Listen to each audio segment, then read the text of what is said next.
Bismillahirrahmanirrahim. Assalamualaikum warahmatullahi wabarakatuh. Kenalkan, nama saya Nurul Fatihah dengan NIM 12192100092 dari kelas 3B Prodi Akuntansi Syariah. Pada kesempatan kali ini saya akan menjelaskan cara membuat aplikasi di Microsoft Access. Tugas ini dibuat untuk memenuhi tugas mata kuliah komputerisasi akuntansi dengan dosen pengampu Ibu Ferawati. Baik, langsung saja kita ke tutorialnya. Langkah yang pertama yang harus kita lakukan adalah kita harus memastikan bahwa di perangkat kita sudah terinstall aplikasi Microsoft Access-nya.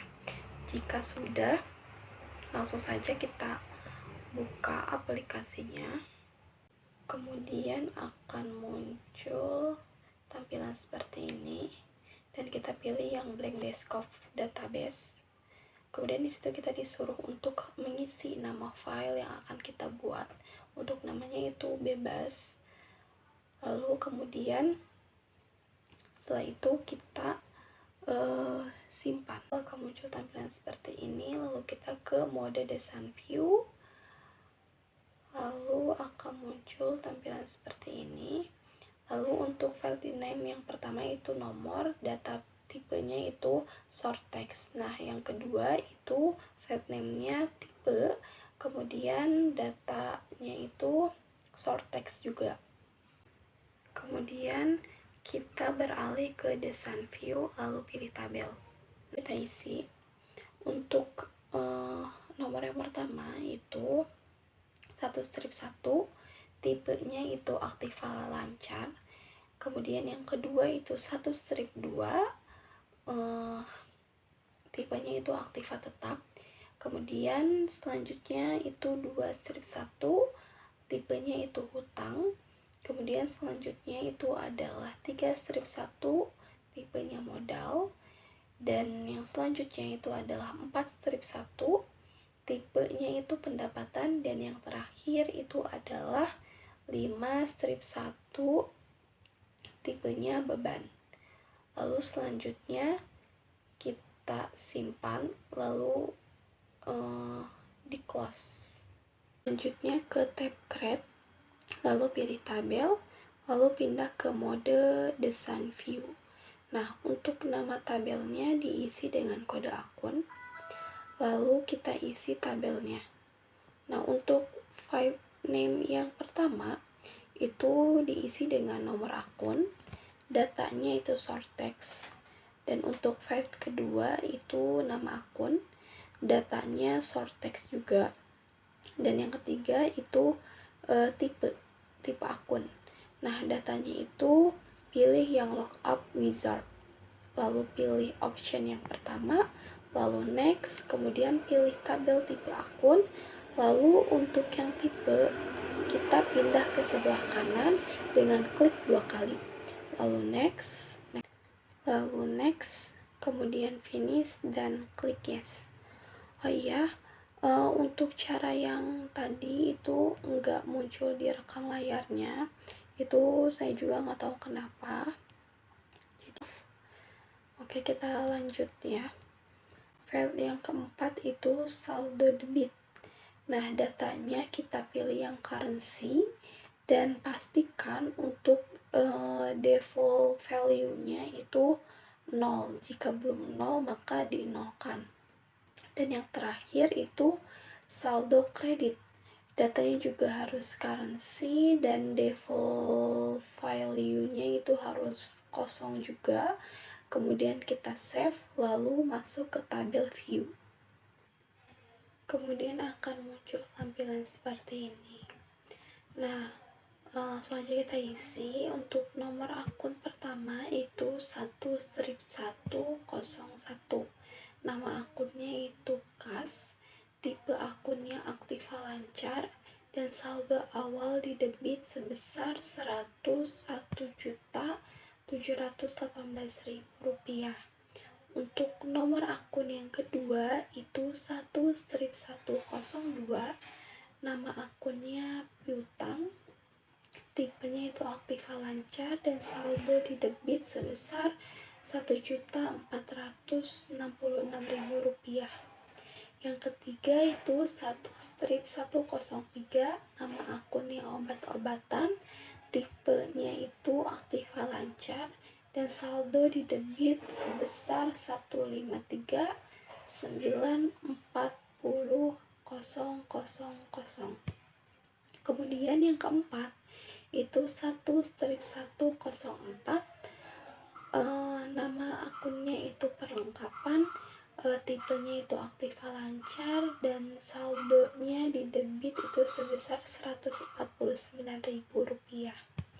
Yang kelima itu 1-201, nama akunnya peralatan, kemudian tipe akunnya itu adalah aktiva tetap, dan saldonya di debit sebesar Rp12 juta. Yang keenam itu 1-202, nama akunnya akumulasi penyusutan peralatan, tipenya aktiva tetap, saldonya di kredit sebesar Rp2 juta. Kemudian yang ketujuh itu 1-203, nama akunnya kendaraan, tipenya aktiva tetap, saldonya di debit sebesar Rp100 juta. Kemudian selanjutnya 1-204, nama akunnya akumulasi penyusutan kendaraan, kemudian tipenya aktiva tetap, saldonya di kredit sebesar Rp12.500.000. Selanjutnya itu 1-205, nama akunnya gedung, tipenya aktiva tetap, dan saldo di debit sebesar Rp500 juta. Selanjutnya 1-206, nama akunnya akumulasi penyusutan gedung, kemudian tipenya aktiva tetap, dan saldo di kredit sebesar Rp25 juta. Selanjutnya 1-207, nama akunnya itu tanah,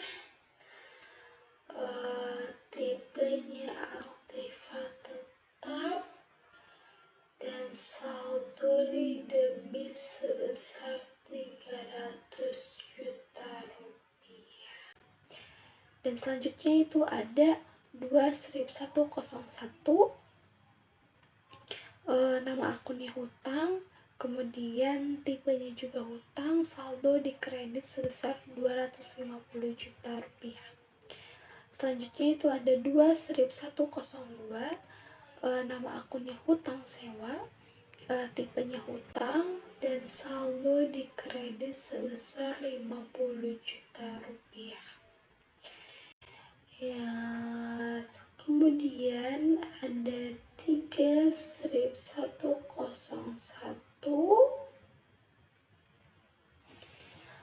nama akunnya modal, tipenya juga modal, saldo di kreditnya itu Rp500 juta.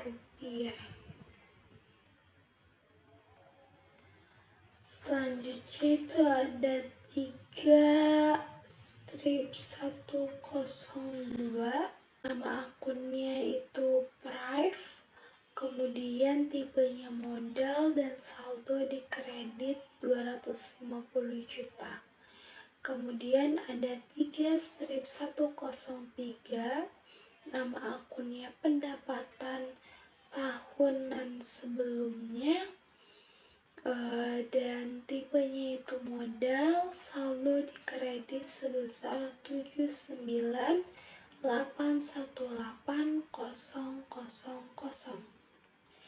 Kemudian ada 4-101, nama akunnya pendapatan,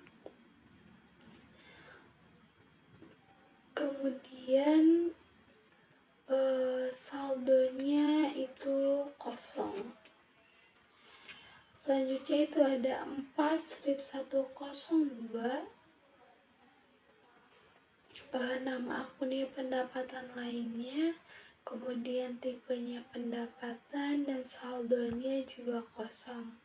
Kemudian ada 5 strip 101, nama akunnya beban gaji, tipenya beban, saldonya kosong.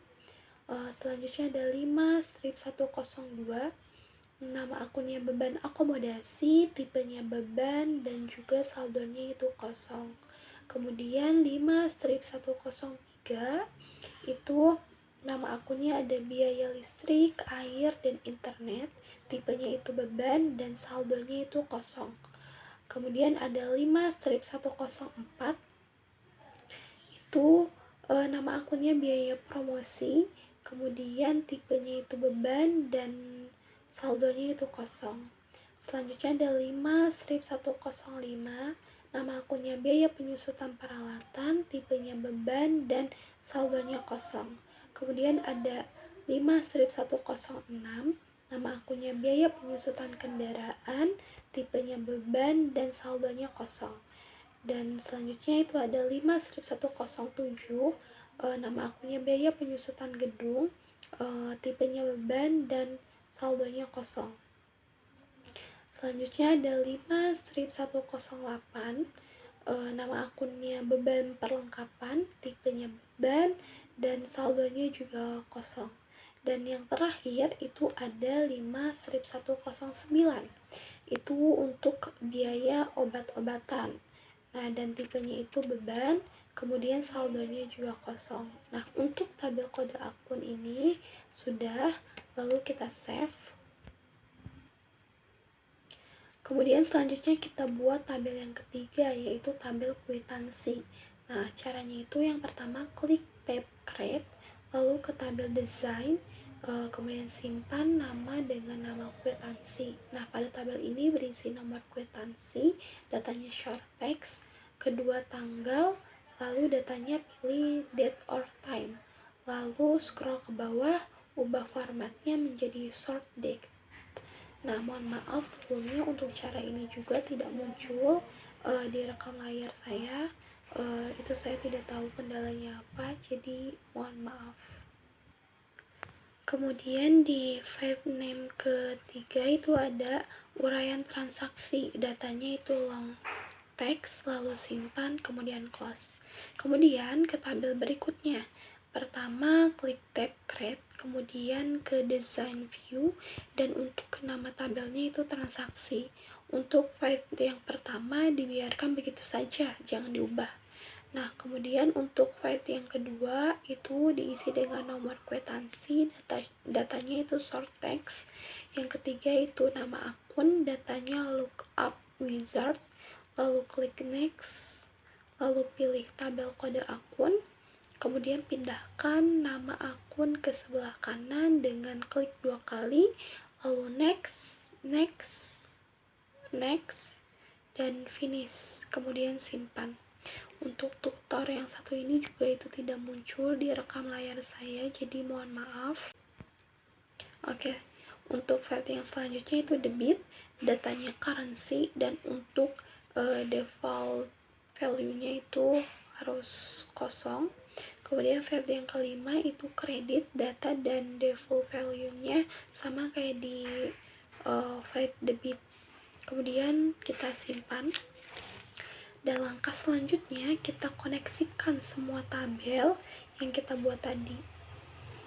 Caranya klik database tools, kemudian pilih relationship. Nah, ini ada 3 tabel, kita urutkan dulu, lalu kita masukkan tabel kwitansi. Caranya dengan klik nomor kwitansi, lalu seret dan tahan ke nomor kwitansi yang ada di tabel transaksi. Lalu akan muncul menu edit relationship. Nah, itu bagian bawah kita centang semua, kemudian klik create. Kemudian untuk tabel yang lainnya itu kita tinggal klik 2 kali aja di garis koneksinya, dan lakukan yang sama untuk garis tabel yang lainnya. Kemudian klik yes. Mungkin cukup sekian yang dapat saya sampaikan. Mohon maaf atas kekurangan dan segala kesalahannya. Saya tutup. Wabillahi taufiq wal hidayah. Wassalamualaikum warahmatullahi wabarakatuh.